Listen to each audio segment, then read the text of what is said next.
Thanks, everyone. I bet there are a lot of people in this room that will remember when mainframes were kind of the only computer that there was. And that's when they trained me 50 odd years ago. So I really am surprised that they still play such an important role this much later. One of the things that's really important is that Share says, one of the really trusted IBM sources, 90% of credit card transactions still get cleared through a mainframe. Almost all ATMs hang off a mainframe. And 30 billion transactions a day are handled by mainframes. So I think we still care. In fact, the rest of the world probably cares more about them than we do. And the reason is the rest of the world sees them with a great big bullseye. Conventional security. Thank goodness we've had that conversation about walls. But really, firewalls and access control systems are all about keeping the bad guys out and letting the good guys do their work. But you know, as time has progressed, the bad guys have gotten a little smarter. Now they steal credentials. One of the recent attacks on a mainframe was an internal resource. Somebody posing as a headhunter phoned them up and said, you know, you have exactly that. I've looked at your profile on LinkedIn. You have exactly the right skills and qualifications. I think we can find you a job at roughly twice your salary. You just have to fill in this application form. Of course, there was malware attached to the application form. And pretty soon, they had his password and his ID. And since he was a systems programming guy, more or less everything needed to get whatever they wanted and everything they wanted. Multi-factor authentication can help a great deal in that area. So I think everybody in the room should think hard about check-in, check-out authorities, the ability to have a fob that people use only available to them. So those are the kinds of things that you really need to do. But the other threat vector, which is very important, is people that are already inside your organization, but to go rogue. So due to addiction or some sort of financial constraints. These attacks are often even more insidious than people from the outside. No matter how good your perimeter defenses are, there's a way through. So let me tie this back to DSS. I think DSS is a really good tool, and we focus in a lot on integrity monitoring. That's a generic term. It's been in the distributed world for a long time, but it's kind of a foreign concept to mainframes. And then part of that is because there haven't necessarily been good tools.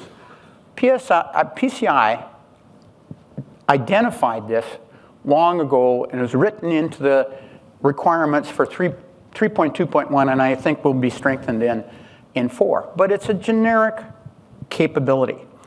However, if you do not have integrity monitoring on all platforms, you are not compliant, very simply.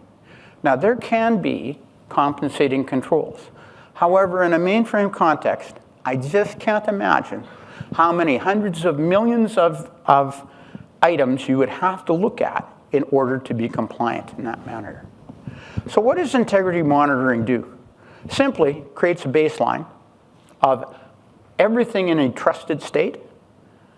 It typically stores the keys in some kind of an encrypted vault.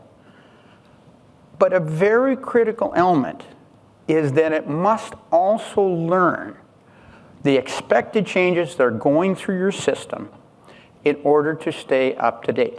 Because frankly, what's the importance of a whitelist if the second you create it, it's out of date. Especially if you're going to do automated monitoring of that whitelist. Now I'm going to compare everything to see if it's in its trusted state or not. If the whitelist to begin with doesn't stay up to date, I'll never get the right answer back. I'll always be detecting problems. But this needs to be linked into other tools that you have. So the whole notion that we need to be able to use this for detection is really important. But you also need to link that with the kinds of real-time alerts that are available now on text phones and email and that sort of thing, so that you can jump right into a forensics browser, so that you can gather the kind of security information that's required to make informed decisions. And those informed decisions then need to result in a simple-to-implement recovery process. When I find a problem, I don't want to just know the problem exists. I want to be able to understand the situation, and I want to be able to recover. And recovery is kind of an interesting thing. It's two components. Probably everybody in this room thinks about recovering data or understanding whether the data has been compromised. That's component number one. But how did that data become compromised? Typically from your software layer. That's where malware lives. And if I don't restore my software layer, then I cannot possibly avoid being re-attacked with the same process via changes that have been put into your software layer long ago. So, old attacks were simply sport or spite. They're pretty simple. Often they just wanted to put a message up. Now, there's a few more things that happen. Typically, when I am able to break into your system, I'm going to put in multiple backdoors. That allows me, if you can find the first access I put in, I'm going to put in more so that I can at least scare you with the fact that I have implanted a time bomb or I have made multiple changes that give me access.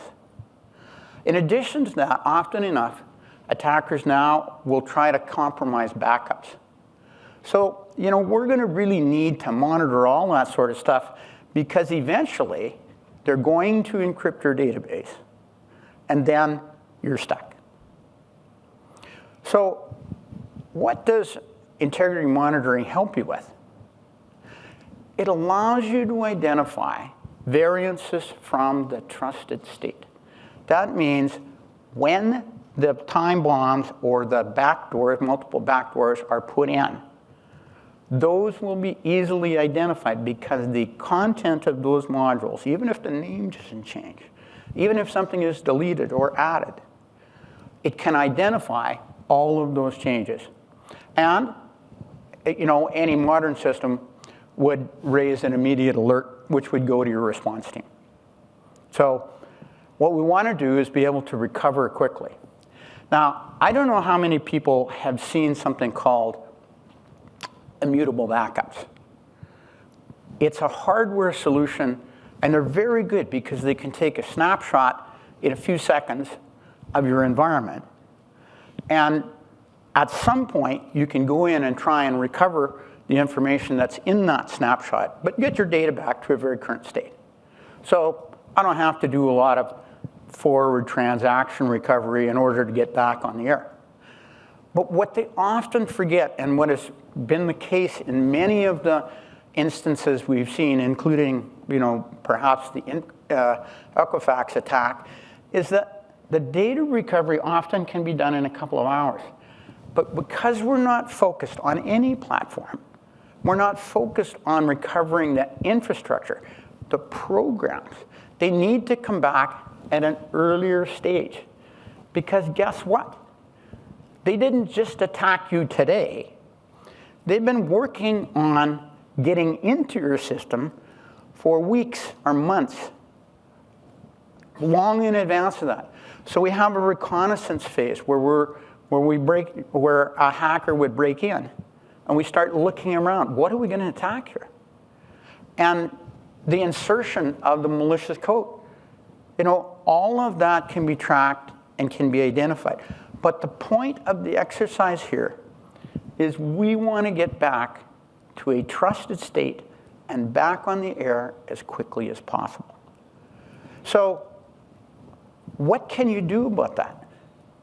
You need automated forensics.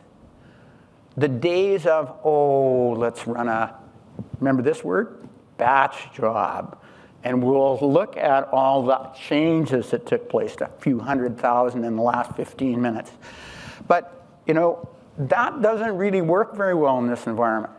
You have to have tools that can bring all of that information, fetch it from various silos, bring it together, and make use of it in a rational manner. That changes the amount of time that you'll spend in situational analysis. Now I can react more quickly. So what the heck am I going to do? Well, I got some immutable backups. I got my conventional backups. I'm going to restore my data. Boy, problem's over. Life is good again. Well, not quite. Because all that malware and all those programs that have been altered are still there. So we have to go back to an earlier point in time and selectively, one at a time, pick up the recovery elements and put them in place so I get back to that trusted state. If I don't do that, I regress all the changes that have taken place and that I want. So it has to be selective. That gets us back on the air.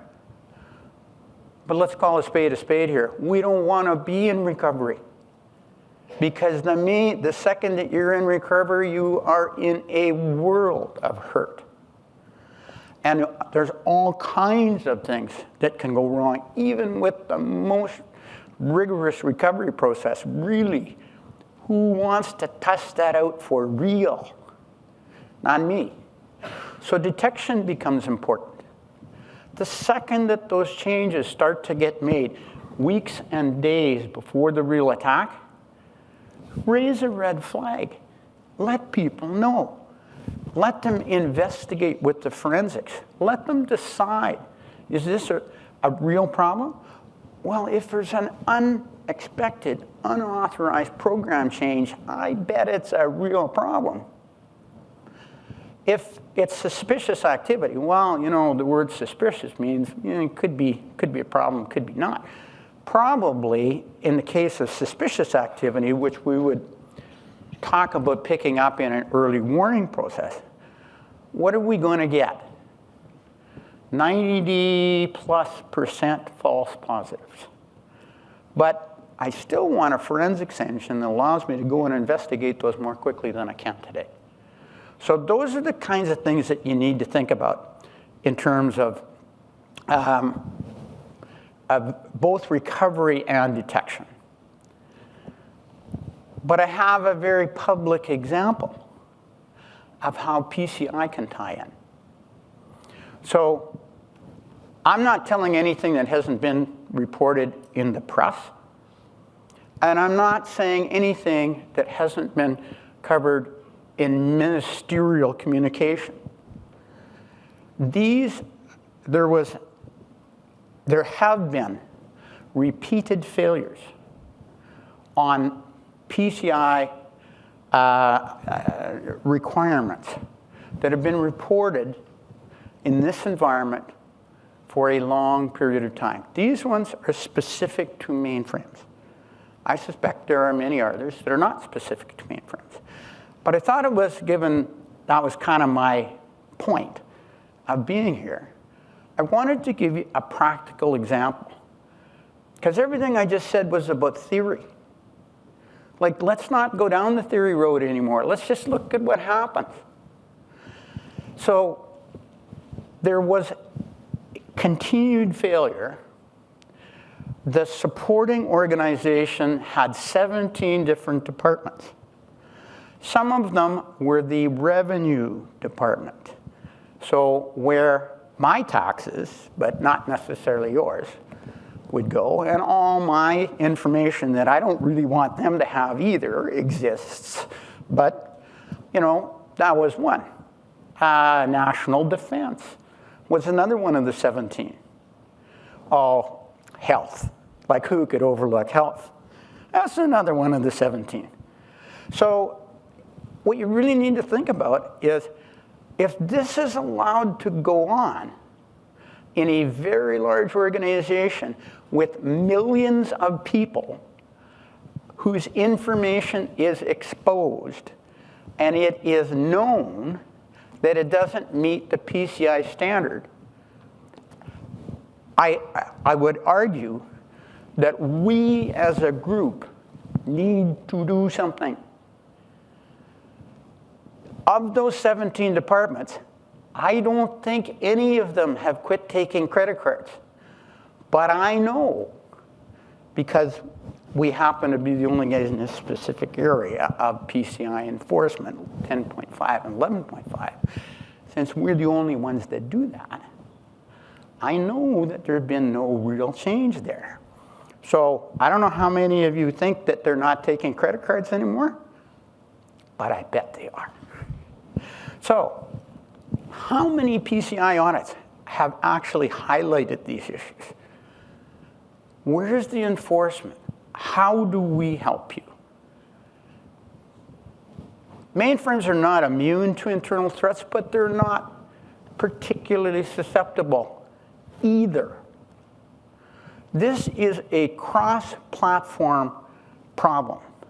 Integrity monitoring is a generic set of tools that help you deal with that. There are lots of different vendors on lots of different platforms, but you need to think about the ability to protect your infrastructure. We say ransomware can be beaten, but it can only be beaten by advanced detection and early warning. Because if we have to recover, man, it's a great big problem for everybody involved. So I see this as a joint responsibility. Software suppliers like us need to create superior tools that are automated. Everybody talks about no new employees coming into the company, the difficulty in recruiting folks.